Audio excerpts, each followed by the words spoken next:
Chips siz o'ylagandan ham zararli. Chips sevib iste'mol qilasizmi? U holda bu ma'lumotlarni bilishingiz shart.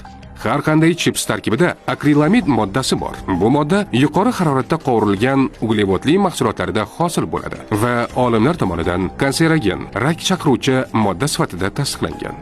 Ayniqsa, oshqozon, jigar va ichak saratoni xavfini oshiradi. Chipslar tarkibida trans yog'lar va ortiqcha tuz ko'p bo'lib, qon bosimini oshiradi, qon tomirlarini toraytiradi va yurak xastaliklariga olib keladi.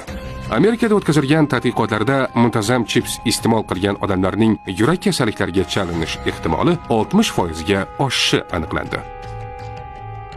Chipsdagi zararli yog'lar va kimyoviy qo'shimchalar miya hujayralariga zarar yetkazishi ilmiy jihatdan isbotlangan.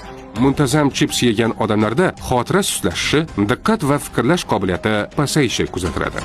Chipslardagi kimyoviy moddalar organizmdagi gormonal tizimga ta'sir qilib, erkaklarda testosteron kamayishiga, ayollarda esa gormonal buzilishlar va teri muammolariga sabab bo'lishi mumkin.